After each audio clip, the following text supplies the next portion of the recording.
Well, hello and welcome, everyone. I'm Gustavo Tolosa, your host for this book club, where we are reading The Cheese Trap by Dr. Neal Barnard.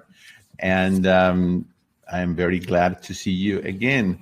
This is a live broadcast every Saturday at 1 p.m. Pacific time, 3 p.m. Central, 4 p.m. Eastern, and it's always a pleasure. So we will get started with chapter 6 because this is such a crucial chapter. You all know that heart disease and diabetes are now rampant all over the world, especially, of course, in the U.S. and in many, many other countries. And it's not the U.S. anymore. It's all the standard American diet and the Western diet. And the sad thing, and also there's hope, but the sad thing is that these conditions, these diseases that kill millions of people are actually reversible. And we will see what Dr. Neal Barnard says. But of course, this is something that just about, well, I think not just about every plant-based doctor says. So you can look up Dr. John McDougall and, Dr. Neal Barnard, and just you know who all the plant-based doctors are. So if you know anyone that has diabetes or heart disease, you might want to get them to read this book or The Starch Solution or The Healthiest Diet on the Planet or How Not to Die or so many other books, or How to Reverse Heart Disease, etc. So let's get started. This is going to be a great time to spend with you. I am in page 101 of the book, and that's chapter 6. And page 101 and 102 tell the story of a real person, Mark Ramirez. And so you probably read it, and if not, you can read it. It's a very uplifting story. And then in page 103, it says understanding diabetes. And I think this is very important that we all understand how diabetes works. And in the previous chapter, we saw diabetes type 1, and now we're going to talk about the more common type of diabetes, the type 2. So diabetes means that there is too much sugar, glucose, if you're going to call it the right term, in the bloodstream. So there is too much sugar in the bloodstream. And in the chapter previous to this, we looked at type 1 diabetes and how dairy protein might play a role in developing the insulin producing cells of the pancreas. In the much more common form, type 2, the pancreas still makes insulin. Okay, so this is a very marked difference between type 1 and type 2. In type 1, the pancreas is damaged, and in type 2, the pancreas is still making insulin, but the cells of the body don't respond to it normally. And when insulin cannot get inside the cells, then where is it going to go? Well, it builds up in the bloodstream. This glucose, this sugar, glucose, needs to get inside the cells because it's the energy that keeps us going. So when it doesn't get inside the cells, then it builds in the bloodstream. So there is abundant, to say the least, like Dr. Barnard says, abundant scientific evidence that shows that a key contributor to this breakdown of insulin function is fat. Yes, F-A-T, fat. It's not sugar, it's fat. What doesn't allow the glucose to get inside the cells. So you can read about this also in the extensive writings of Dr. McDougall. I will put a link in this video later on in YouTube where you can watch the eye-opening webinars that I did with Dr. McDougall about diabetes. But this should not be a problem anymore. This should not exist. It has been proved. I haven't proved it. These doctors have, and I have been there present when I have seen it. It has been proved that diabetes type 2 is reversible. So if you are a person that is watching this webinar, remember that I am not a medical doctor. I am a doctor in music.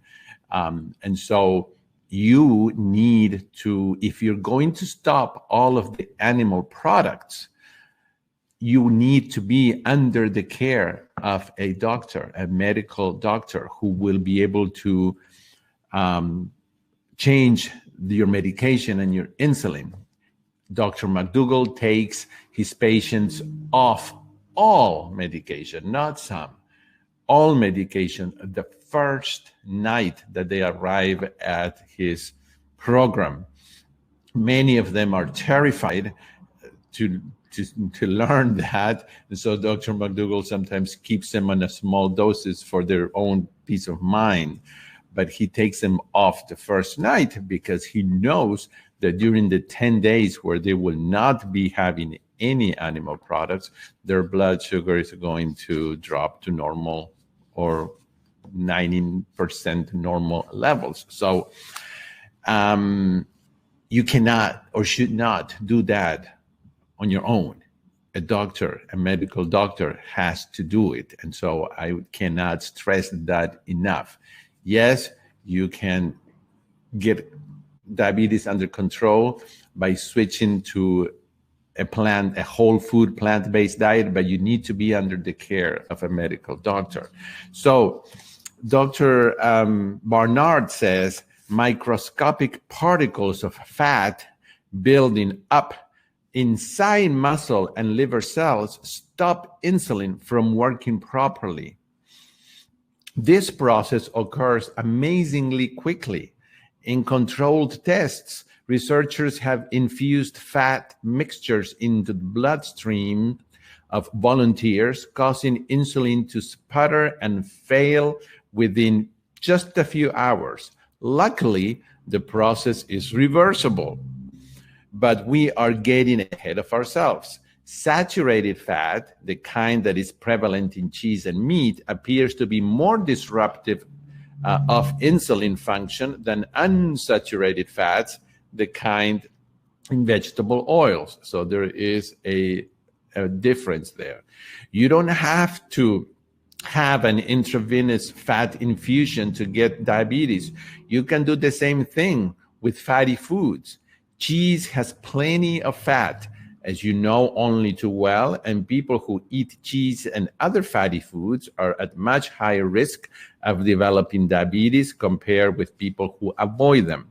So here at the bottom of page 103, we have this title that it will probably shock many people, but this is not to be taken lightly. And it says, reversing diabetes. Yes, you can reverse it. So Mark took his problem seriously. He dieted, he counted calories, he ramped up his exercise, and the results were almost non-existent until he found out about a whole food plant-based diet. And so Mark and his wife Kim decided to give it a try, to stop all cheese and all meat and all dairy. So Mark says, our breakfast, and so here we go, I'm reading a sample day, in case you want something practical. Mark says, our breakfast would be oatmeal topped with cinnamon, bananas, and sliced pecans or walnuts. For lunch, we would have bean burritos and burrito bowls, black bean tacos, stir fries or veggie fajitas. Dessert could be a fruit medley with bananas, strawberries, and blueberries, or maybe a chocolate nirvana shake as a treat. And so what happened? Well, what happens with most people, including me, with most people that stop all animal food? And by animal food, we mean anything that came from something that had a mother or a father or a face. Okay, so that's what it means, to put it simply. So what happens when you stop consuming that? Well, he lost 50 pounds in 3 months, and the blood sugars plummeted.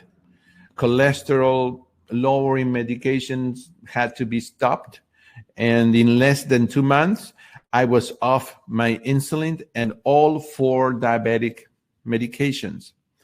I had been taking, and so forth. And he mentions all the prescription drugs he was taking, and now he was off.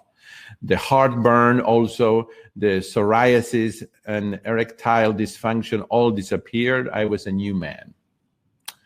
All right, so it's as simple as that. Just if you're watching this for the first time and you didn't know about this, give it a try. What do you have to lose? Just in the case of Dr. McDougall's program, is 10 days. And it won't take more than just a few days for you to notice the difference. But you must give this a fair try. So just say, okay, for 10 days, I will stop 100%, not 95% or 90, 100% for only 10 days. Okay, you're not going to die, probably, unless you do something totally, I don't know what it could be, weird, or unless you are not you need to be in the care of a doctor. But just take 10 days of your life and stop eating anything that comes from an animal, the meat, the dairy, anything. All right. That's all we can say. I'm going to put some more links so that you can watch, but it's easy. You stop that, and then the insulin is going to be able to start getting where it should be getting, which is your body's cell and not your bloodstream. So cheese and heart disease on page 105. So throwing out the cheese and other animal products does more than tackle diabetes. It also has a powerful effect on heart disease. And in 1990, Dr. Dean Ornish, a very, very, very, very famous and well-known and respected medical doctor, published the results of a landmark study. And he has now written many books. He has taken care of presidents. He has been in opera. He has been in shows, and he is a medical celebrity, really, for the research that he has done. So in this research, he asked a group of heart patients to begin a low-fat vegetarian diet, along with other healthy lifestyle changes like modest exercise and stress reduction and avoiding smoking. And a year later, he measured the plaques in their coronary arteries with an angiogram and compared findings to the same test done at the beginning of the study. The results made medical history. The patient's narrowed arteries had begun to reopen, so much so that there was a measurable difference in 82% of the participants in the first year. Until then, most doctors had assumed that heart disease was irreversible. But with the right kind of diet and lifestyle, patients have power they never had before. They can cut their cholesterol, blood pressure, and body weight, reopen their arteries, and dramatically reduce the chances they will ever have a heart attack. Let me share a few essentials of heart disease, he says. So on page 106, we have a very good, easy to understand explanation of what heart disease is, as explained by Dr. Neal Barnard. Common heart disease occurs when cholesterol particles, keep that in mind, cholesterol, because we will be talking later on about how our body makes all the cholesterol that we need. We don't need to ingest extra cholesterol. So when cholesterol particles in the bloodstream work their way into the artery wall and form plaques, bumps. Those are little bumps. There is a video about this, and if I find it, I will also include it in the description later on. Bumps made of fat, cholesterol, and overgrowing muscle cells that narrow the passage of blood. A plaque can break open like a blister. When it does, it can trigger the formation of a blood clot like a cork in the artery. Blood flow stops, and without a blood supply, a portion of the heart muscle dies in what is called a myocardial infarction or a heart attack. Where are all these cholesterol particles coming from? A fair number come from your plate. Dairy products, meat, and eggs contain cholesterol, and much of it passes into your bloodstream, adding to the cholesterol that is already there. More importantly, the saturated or bad fat in dairy products and meats increases the amount of cholesterol in your blood. If you were to set aside animal products, cheese, meat, and all the rest, you would have very little saturated fat and effectively no cholesterol on your plate, and your cholesterol level would likely plummet. So, on page 106, Dr. Barnard explains to us how our body makes all the cholesterol that we need. Your body normally makes tiny amounts of cholesterol, which serves several functions. Yes, cholesterol is actually needed and beneficial for us. First, cholesterol particles maintain your cell's flexibility. Yes. Think of them like little hinges in your cell membranes. Your body also uses cholesterol as a raw material for building hormones like testosterone and estrogens and others, and the bile acids that help you digest food. So your body is always making a little bit of cholesterol for these needs. But here's the key. Your body makes all, not some, but all the cholesterol that you need. If you eat foods that contain cholesterol or that harbor the fats that increase the amount of cholesterol in your bloodstream, you end up with more cholesterol in your blood than you need, and you are at higher risk of health problems. So, getting rid of meat, dairy products, and fatty foods in general is a good idea. But how bad is cheese really? Is it really going to put my ticker at risk? Well, have a look at what is in a typical 2 ounce serving of cheese, the amount a person just might put in a sandwich. We're not talking about huge amount. Yes, vegan cheese does not have cholesterol. It has a lot of fat, which if you're trying to lose weight, it may not be the ideal thing unless you're eating it sporadically. But only products that come from animals have fat. Only in the plant world, there are no significant amounts of cholesterol. By that I mean so little that it's not even counted. Plants don't really have cholesterol. It only comes from animal products. So, well, have a look. So it says first, fat. Saturated fat raises blood cholesterol levels, and cheese and other dairy products are the biggest source of saturated fat in the American diet. So how much does a serving of cheddar cheese have? Like we said, a 2-ounce slice. Well, it has, let's see, it says a 2-ounce sandwich-sized serving of cheddar cheese. Cheddar has as much saturated fat as 8 slices of bacon. Can you picture that?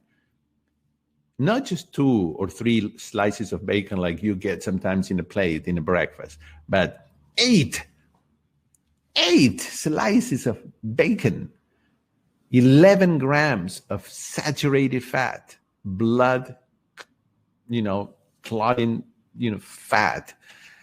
So in a 2-ounce slice of cheddar cheese, you have the same amount of fat as 8 slices of bacon. In case you were wondering, goat cheese is no better. In fact, part of the reason some people choose it is that it has mouthfeel that is a bit fattier than cow's milk varieties. So you'll find that 2 ounces of goat cheese have 12 grams of saturated fat. If it's hard goat cheese, that number gets close to 14 grams of fat. That's like eating 8 sausage links. Again, picture that. 8 sausage links is the same as 1 slice, 2-ounce slice of goat cheese, and almost the same as cheddar cheese. So we move on to page 108, and the other thing that cheese has is cholesterol. And again, we go back to the 2-ounce slice of cheddar cheese, which has 56 grams of cholesterol. That is as much or more than you will find in any typical meat. Third, sodium. Sodium raises blood pressure, and I'm sure you all know that, which in turn increases your risk of heart disease. You'll remember from chapter 1 that salt is essential to cheese-making process. Cheesemakers use lots and lots of it. And of course, I promise you, you would not eat cheese if you ever tried cheese with 0 salt. It's disgusting. It has to have salt to eat it. So a medium-sized apple has 1 milligram of sodium. An orange has 2 milligrams, okay?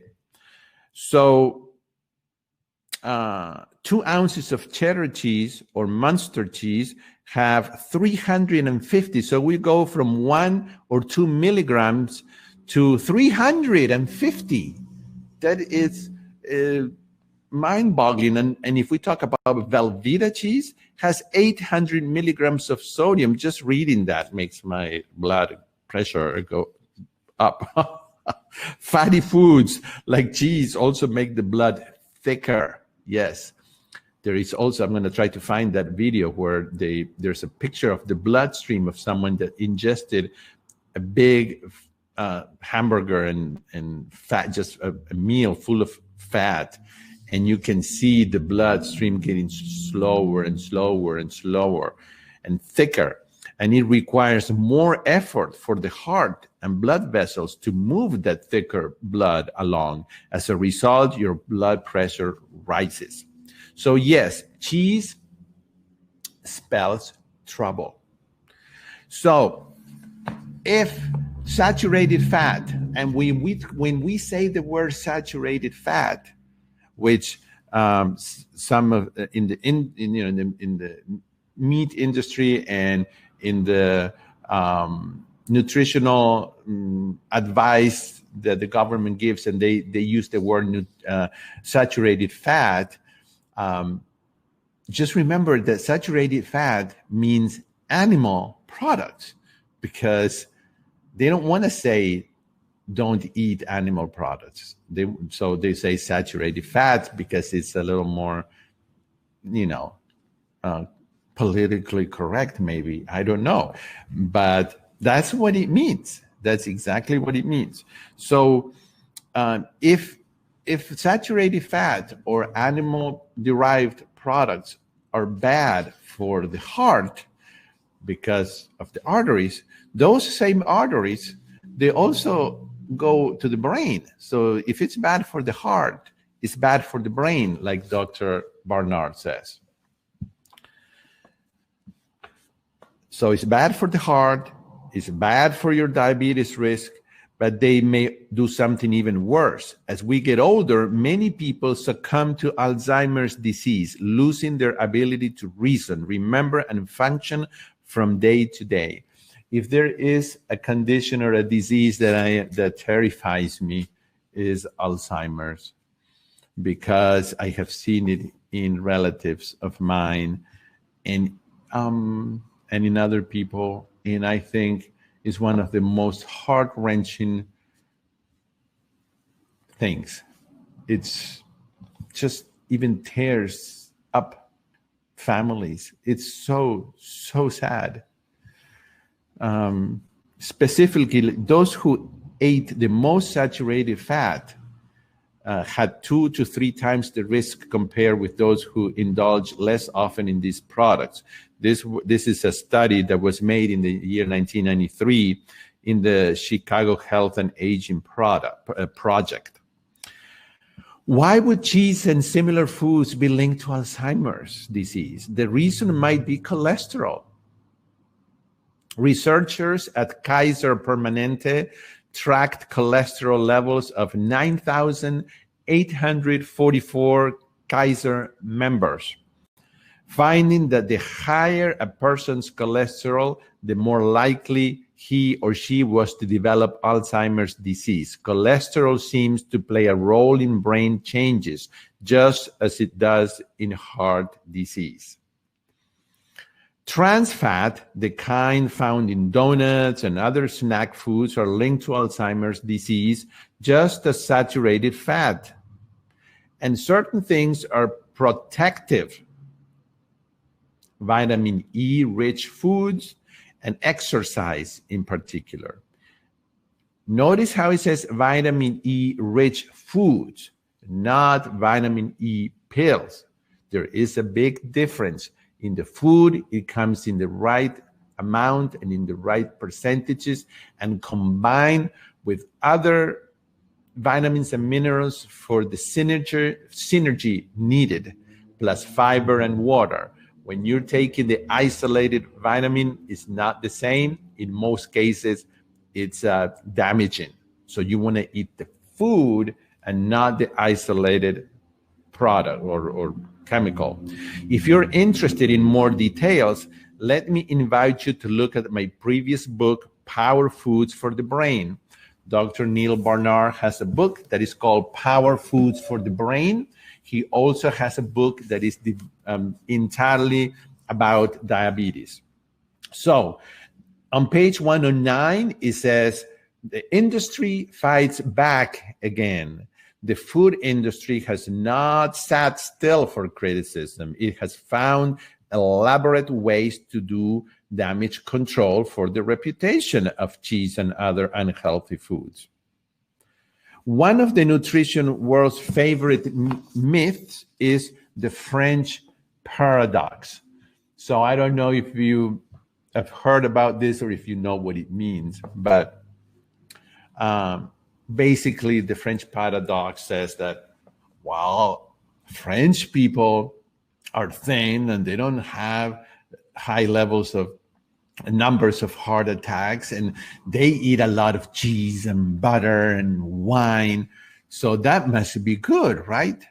Well, Dr. Neal Barnard on page 110, 111, and 112 goes in detailed explanation of this, because that's a very simplistic approach and very convenient for the industry, but it's important to understand.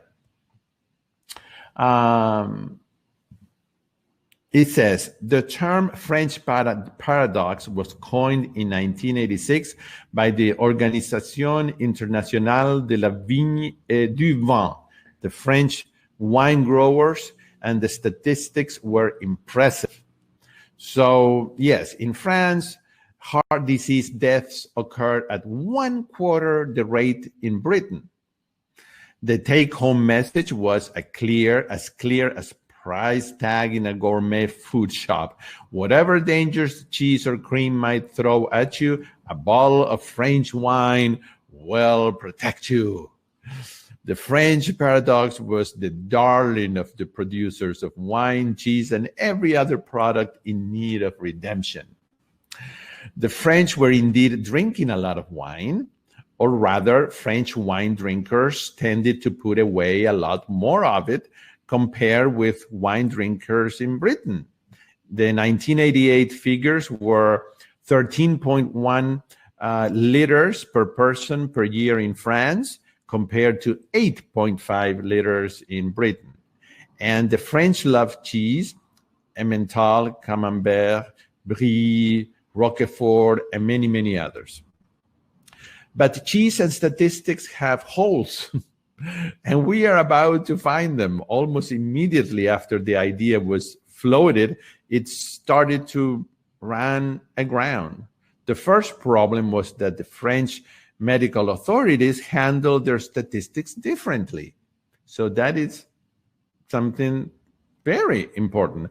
A death from heart disease, the common form of a heart disease that leads to heart attacks, is called just that in Britain. It's called ischemic heart disease. But in France, it would have been classified as a death from unknown or an unspecified causes. The second issue was smoking. So again, in the late 1980s, relatively few French women smoked, only 9%, compared to British women, which was 30%. That's a big difference. That difference gave French women a big advantage in heart health that had nothing to do with wine, cheese, or anything else.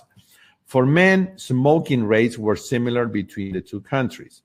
But the biggest issue, according to the researchers at the Royal London School of Medicine and Dentistry, was the fact that the French diet has changed over time. In 1988, France and Britain looked to have pretty similar diets. Animal fat counted for 25.7% of calories in France and 27% in Britain. But a closer look showed that the French had only just gotten to that higher number. In preceding years, animal fat intake was considerably lower, and the lower heart disease rates in France simply reflected the fact that their heart risks had not yet caught up with their worsening diet. On page 112, it says, Dr. Barnard explains that we have to be very careful, like when people talk about Mediterranean diet, for example. There isn't one Mediterranean diet because the Mediterranean has a lot of regions and islands and places, and the same with France. So not only was there not a single French diet, but in some parts of France, meat was a rarity. So to the extent there was less heart disease in France, it was not likely to be due to cheese being harmless or wine being beneficial. Rather, most French people had not been scarfing down so much animal fat until rather recently, and their heart statistics had not yet caught up with those of their longtime fat-eating counterparts in the UK. So then it goes on to give an example here of in France, in a 2009 survey conducted by the TNS Soft Healthcare and the Swiss pharmaceutical company Roche, 26% of women in France were overweight and another 15% were obese, and pretty much the same for men. So French women have actually, since 2004, been putting on pounds or kilos. A 2009 study showed that over the preceding 12 years, the average French person gained more than about 7 pounds around the waist. And so that is a considerable increase. It appears that France suffers from heart disease just like other diseases related to cheese and other dairy products. So I don't know if you remember, but not long ago in the June, to be specific, June 23rd, 2014, Time magazine cover, there was a big, beautifully shaped swirl of butter, and it said, "Eat butter." And the experts have been, wrong all this time. The article claimed fat isn't unhealthy after all. Steak and pork chops won't hurt you. Go ahead and dig in. And I remember doing a webinar with Dr. McDougall when this magazine came out, this one volume, the June of 2014, and he was livid. And I'm going to try to put that as well so you can see. And so all of the research that they include in that article, Dr. Neal Barnard here explains how it was manipulated and it was not right. And it probably hurt a lot of people. So on page 114, it says that a better explanation for the lack of reported heart attacks among the Maasai people comes from their tragically short life expectancy. In some of these countries where supposedly they eat all this saturated fat and don't have heart attacks, it's because people died way early, before heart disease has even time to develop to the level of producing a heart attack. The life expectancy, for example, of Maasai is very short. If life is cut short in one's 40s, in the 40s, let's say, by an accident or an infection, plaques have not had enough time to rupture yet. Moreover, in a rural population with limited medical care and poor medical records, heart attacks might not even be recognized or reported. The notion of eating foods that cause atherosclerosis plaques and then hoping they will never explode is simply playing with fire. It is absurdly risky. So then he talks about the 7-country study. And then something that, again, is very dangerous, and is playing with statistics. And so I encourage you to read that on page 115. And then I do want to cover page 116, which we're getting close to the end here, where it says cholesterol confusion. Okay, one last bit of myth busting. This one related to cholesterol. Specifically, does cholesterol in foods really matter? Yes, there is a lot of it in cheese, but can it actually hurt us? In 2015, the Dietary Guidelines Advisory Committee, which had the job of revising America's healthy food guidelines, declared that cholesterol in foods poses no risks. And I also remember the webinar that I did with Dr. McDougall when these guidelines came out. And you want to watch that webinar too. It's very good and even entertaining. Suddenly, newspapers everywhere proclaimed that indulgence was the order of the day, the Chicago Tribune wrote. The nation's top nutrition advisory panel has dropped charges against dietary cholesterol, recommending that it can no longer be considered a nutrient of concern. The new thinking, scarfing down cholesterol-choked delicacies, does not appear to significantly affect the level of cholesterol in the blood for many people. That's what the Chicago Tribune wrote. In the New York Times, Mark Bittman wrote, "It finally says that dietary cholesterol isn't much of a problem. You can forget counting milligrams. Think of all those eggs you missed." The public ate up the news. A Gallup poll later that year showed that many apparently agreed that there is no need to try to eat healthfully. Compared with the previous year, the number of Americans avoiding dietary fat had dropped from 56% to 47%, and the number avoiding excess salt had dropped from 46% to 39%. What the heck? Just eat whatever you want. Food doesn't matter. Cholesterol, fat, and salt cannot hurt you. If you saw these news stories and bought the cholesterol doesn't matter myth, it's time for a reality check, Dr. Barnard says. In fact, cholesterol in foods does indeed raise blood cholesterol levels, increasing your risk of heart problems. In 2002, the Institute of Medicine carefully laid out the evidence showing that cholesterol you eat in eggs, cheese, chicken, beef, or anything else raises your blood cholesterol level. The evidence was solid and unimpeachable. So what was the Dietary Guideline Committee up to? Well, it turned out that neither the public, nor the media, nor most of the Dietary Guideline Advisory Committee members themselves realized that cholesterol's attempted image makeover was, for the most part, an industry-orchestrated effort. To try to rehabilitate cholesterol's image, the egg industry stacked the deck on the Dairy Guidelines Advisory Committee as well as it could.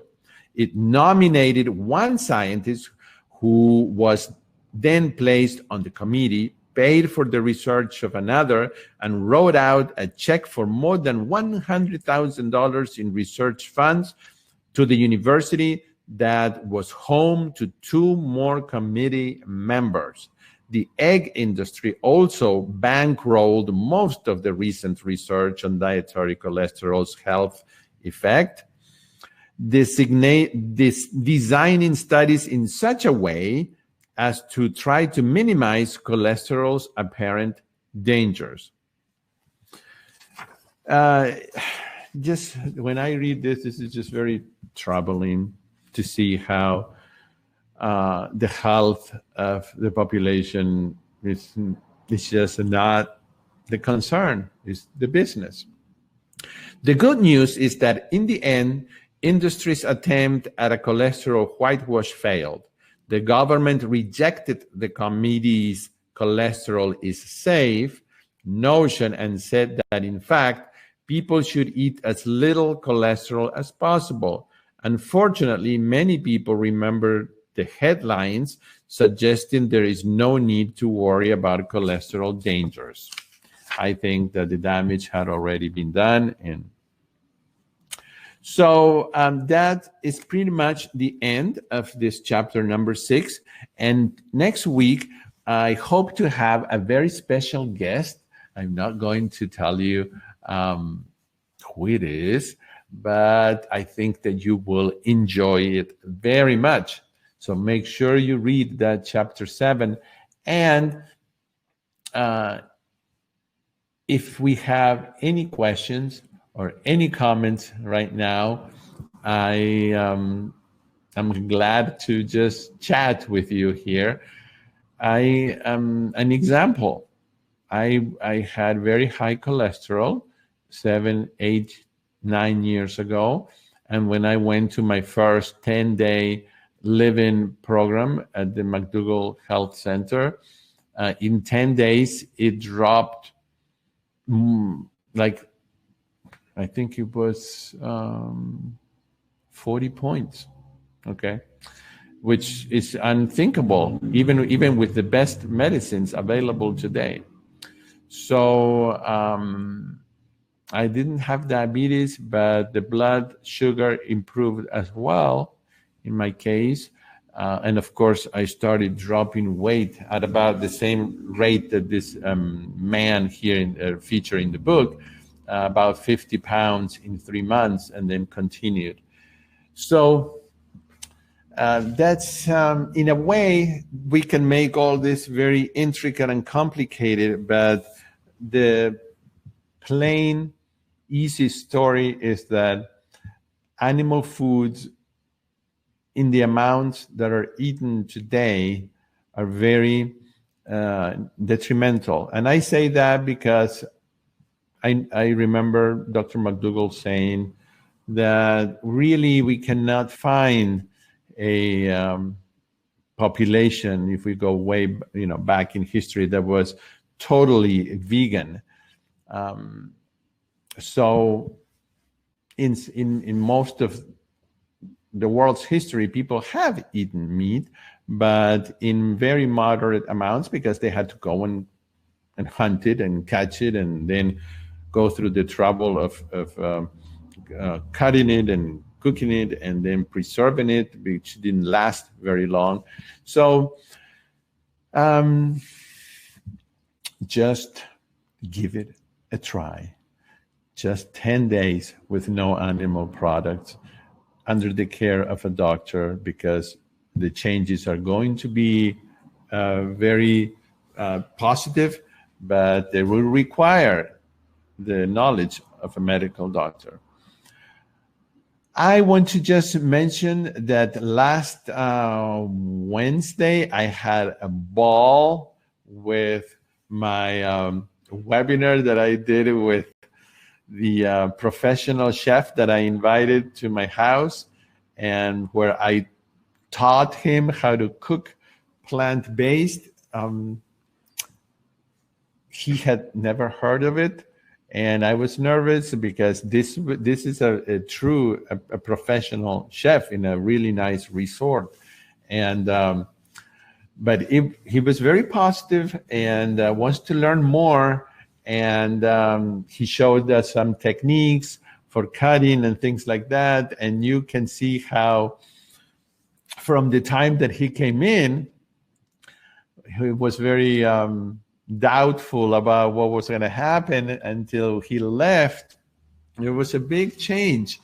And guess what? Now I have a chef in a restaurant in my town that knows how I eat.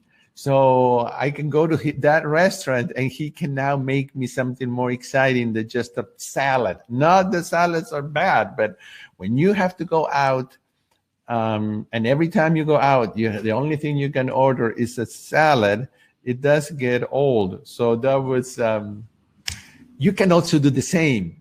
You can train a chef in a restaurant and have your own chef now in a restaurant. So I'm going to continue doing webinars with him. He's a very nice guy. And if you haven't watched the webinar, you can still watch it. You can email me and I'll send you the link, but I will also put the link in the description area later on. So one more thing that I want to let you all know. Next Sunday, the 22nd of November, is all over the world. Every year on November 22nd, people celebrate Saint Cecilia because she is the patron saint or the patroness saint of music and musicians. So there are always many concerts on that day all over the world. And so I, together with my colleague, the violinist, Leonardo, we are going to do a concert in honor of Saint Cecilia, but the night before, on November 21st.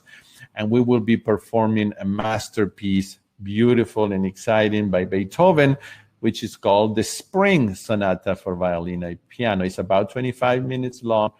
After that, we'll chat and do a Q&A session. And I want to invite you. It's free, and you are all welcome to attend from the comfort of your home. Grab your favorite cup of coffee or tea or whatever, and sit down and just be transported, because this music is sublime. So I hope you will join me. If you can't watch it live, no problem. Sign up, and then I will send you the replay. I will also put the link to that in this video. And those of you who are subscribed to my list, you will receive an email with the link and the invitation. So I hope that you will attend. But I will see you next Saturday for the book club as well. So have a great weekend, everyone, and stay safe. And you always are welcome to write to me. I always give my email freely. It is info@plantemus.com, and that is plant, like plant, PLANTEMUS.com. All right. Thank you, guys. I am, as usually, honored to spend an hour or 45 minutes with you, and it's always fun to see all of you. So I'll see you next week. And again, have a great weekend. Bye-bye.